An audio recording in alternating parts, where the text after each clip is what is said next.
Humiliated in front of a crowd, she stood up, not just for herself but for everyone who's ever been made to feel small. The restaurant was alive with the hum of conversation, the clinking of glasses, and the faint melody of a piano in the corner. It was a Saturday night at Merriweather's, a charming spot tucked into the heart of San Diego, a favorite for date nights and special occasions. Every table was filled with couples leaning in close, groups laughing over shared plates, and servers expertly weaving through the sea of patrons. Among them, at a table near the window, sat Hannah and Greg. Hannah had spent the day looking forward to this dinner. She'd worn her favorite dark green dress, one that Greg had complimented the first time she'd worn it years ago. Greg, in his crisp white shirt, looked like he belonged in the polished atmosphere, but his expression carried a trace of irritation that Hannah couldn't quite place. They were celebrating their anniversary, 15 years of marriage. The milestone was one Hannah cherished, but as the evening progressed, the warmth she hoped for felt like it was slipping further away. Greg's focus was on his phone, his fingers scrolling absently, while Hannah filled the silence with stories about their kids and plans for the garden she wanted to start in the spring. She tried to ignore the nagging feeling in her chest, the one that whispered something wasn't quite right. She smiled as the waiter arrived with their entrees, setting a perfectly seared salmon in front of her and a juicy steak in front of Greg. The food smelled divine, and for a moment it seemed like the meal might bring a shift in the energy between them. But then Greg sighed, a loud, drawn-out sigh that cut through the background noise. "You forgot again, didn't you?" he said, setting his fork down with a clink.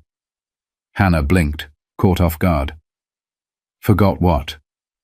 "The bill," Greg replied, his tone sharp. "I told you to take care of it before we got here." "You always forget, Hannah. It's like you don't listen." Her cheeks flushed as she quickly realized her mistake. She had indeed forgotten to prepay, as Greg had asked earlier that week. It had slipped her mind in the whirlwind of work and taking care of their 2 kids. "I'm sorry. I really am," she said softly, her voice barely audible over the noise around them. But Greg's voice wasn't soft. "You're always sorry," he snapped. "Do you even take anything seriously?" The people at the surrounding tables began to glance over, subtle at first, but increasingly curious. Hannah's face burned as she glanced down at her plate, hoping to shrink into the chair and make herself invisible. But Greg wasn't done. His words carried the weight of simmering frustration, and Hannah could feel the storm brewing just beneath his polished exterior. The tension between them thickened, spreading across the table like an uninvited guest. Hannah tried to salvage the evening, picking at her salmon and offering small conciliatory comments. But Greg's frustration was a tidal wave, growing larger with every passing second. "I don't get it," Greg muttered, cutting into his steak with more force than necessary. "How hard is it to remember something so simple? I reminded you twice." "Twice, Hannah." His voice was loud enough now that a few heads turned openly. The cozy atmosphere of Merriweather's seemed to sharpen, the muted lighting no longer feeling intimate but exposing.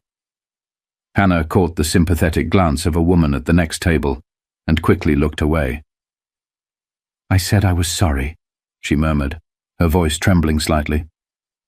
"I've had a lot on my plate this week with work and the kids.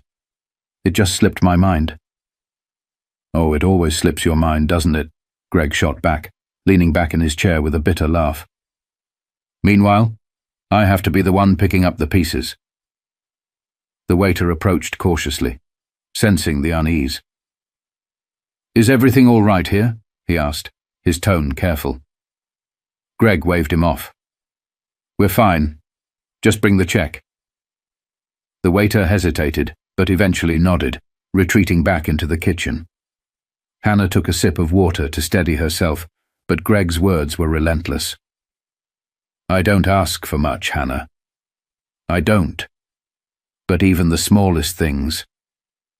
He shook his head, letting the sentence hang in the air. Maybe if you spent less time daydreaming about that garden and more time focusing on what actually matters, we wouldn't be in this situation. Hannah's grip tightened around her fork. Daydreaming. Was that what he thought of her efforts to make their home a warmer, more inviting space? She felt the sting of his words settle deep in her chest, but she refused to let them take root. Across the restaurant, a soft laugh rippled from another table, a group celebrating a birthday with clinking glasses and cheerful toasts. It was a cruel juxtaposition, a reminder of what this night was supposed to be. Hannah swallowed hard, her appetite long gone. "I'm sorry," she said again, though the words felt hollow now. She wasn't sure if she was apologizing for forgetting the bill or for the deeper, unspoken things Greg seemed to resent. "Can we just enjoy the rest of the evening? Please?" But Greg wasn't ready to let it go. He leaned forward, his elbows on the table, his eyes narrowing. "You think you can just brush everything under the rug with an apology? That's your problem, Hannah. You never take accountability. You're always waiting for someone else to fix things." The words hit like a slap, and this time Hannah couldn't keep the hurt from showing on her face. Her gaze dropped to her plate, her throat tightening as she fought to keep her composure. The noise of the restaurant faded into the background, replaced by the roar of her own thoughts. But before she could gather herself, Greg's voice cut through once more, and this time it carried an edge that promised things were about to escalate. It happened so fast that for a moment Hannah thought she'd imagined it. Greg, in a burst of frustration, grabbed the dessert plate between them. The slice of chocolate cake, a decadent piece she'd been looking forward to, was in his hand one second, and in the next, it was hurtling toward her. The cake hit her square in the chest, smearing dark frosting across her green dress and leaving a sticky trail down to her lap. Gasps echoed through the restaurant, loud and sharp, as every head turned toward their table. Conversation stopped mid-sentence, the laughter and clinking glasses replaced by a heavy, stunned silence. Hannah sat frozen, her breath caught in her throat. She looked down at the mess on her dress, the sweet, rich aroma of the cake now a bitter reminder of her humiliation. Her hands trembled slightly as she reached for a napkin, her mind racing to process what had just happened. Greg leaned back in his chair, crossing his arms. "Maybe now you'll remember next time," he muttered, loud enough for everyone to hear. There was no remorse in his voice, only the self-satisfaction of someone who thought he'd made his point. Around them, the room seemed to hold its collective breath. The waiter who had been bringing the check stopped mid-step, his eyes wide with disbelief. A couple at the next table whispered to each other, shaking their heads. Even the pianist in the corner faltered, the melody stumbling as his fingers paused on the keys.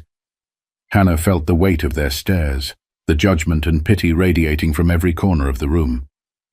But she didn't meet their eyes. She kept her gaze fixed on the napkin in her hands, methodically dabbing at the frosting as if cleaning the mess could somehow erase what had just happened. Her heart pounded in her chest, a mix of anger, embarrassment, and a deep, aching sadness. She had spent years brushing off Greg's sharp words, convincing herself that his outbursts were just moments of stress or frustration. But this was different. This was public. This was deliberate. Greg, oblivious or indifferent to the gravity of what he'd done, picked up his glass of wine and took a sip, as if to punctuate his point. "Are you going to just sit there, or do something useful for once?" he said, his tone laced with disdain. The room seemed to shrink around Hannah, the walls pressing in as the weight of her humiliation threatened to overwhelm her. But somewhere beneath the hurt, a spark ignited. It wasn't anger, it was something deeper, stronger. And as she looked up, her hands stilling on the napkin, that spark began to grow, pushing her toward a decision that no one, least of all Greg, could have predicted. Hannah slowly set the napkin down on the table, her movements deliberate and calm. She raised her eyes to meet Greg's, her expression unreadable. The restaurant was so quiet now that the faint hum of the air conditioning could be heard. Every person in the room waited, breath held to see what she would do. Greg leaned back in his chair, a smug smirk tugging at the corner of his lips. He thought he had won. But then Hannah stood up. Her green dress was still streaked with chocolate frosting, but she carried herself with an unexpected grace, her posture straight, her chin held high. She took a deep breath, glanced at Greg, and then turned to address the room. "I want to apologize to all of you for the scene you just witnessed," she said, her voice steady and clear. "This isn't who I am, and it's certainly not how I live my life." The crowd stirred slightly, whispers passing between tables. Hannah's composure was captivating, her tone neither angry nor defensive, but firm and filled with a quiet strength. She turned back to Greg, her gaze steady. "For 15 years, I've tried to keep this marriage afloat. I've made excuses for your behavior, even when it hurt me. I've let your words, your anger, and now your actions chip away at my dignity." Greg's smirk began to falter, his confidence wavering under the weight of her words. "Hannah, sit down," he hissed, his voice low but urgent. She ignored him. "No, Greg," she said, her voice growing stronger. "Not this time. You crossed a line tonight, and I won't pretend it's okay anymore." The room was riveted. Servers had paused mid-task, customers leaned in closer, and even the pianist had stopped playing entirely, his hands resting motionless on the keys. Hannah reached for her purse and pulled out her wallet. She placed a few crisp bills on the table to cover the check, then looked back at Greg. "You always say I don't take accountability. Well, here's me taking accountability for staying in a situation that I should have walked away from a long time ago." The words hung in the air, heavy and powerful. Hannah picked up her coat from the back of her chair, draping it over her arm. She turned to the crowd one last time. "For anyone watching, let this be a lesson. Never let someone else define your worth. You're stronger than you think, and you deserve better than this." There was a pause, and then, to Greg's horror, the room erupted into applause. It wasn't loud or chaotic, just a slow, deliberate clapping that started with the couple at the next table and spread like a ripple through the restaurant. Hannah didn't wait for it to swell. She walked toward the door, her heels clicking against the polished floor, leaving Greg sitting alone, stunned and humiliated. But as the door closed behind her, the applause continued, a quiet but resounding acknowledgement of a woman who had finally reclaimed her voice. Hannah stepped outside into the cool evening air, her heart pounding. The adrenaline coursing through her veins made the world feel sharper. The lights of the street lamps, the distant hum of traffic, the faint chatter of people passing by. She paused for a moment, closing her eyes and taking a deep breath. For the first time in years, she felt something she hadn't allowed herself to feel in far too long. Freedom. Inside the restaurant, Greg sat frozen at the table.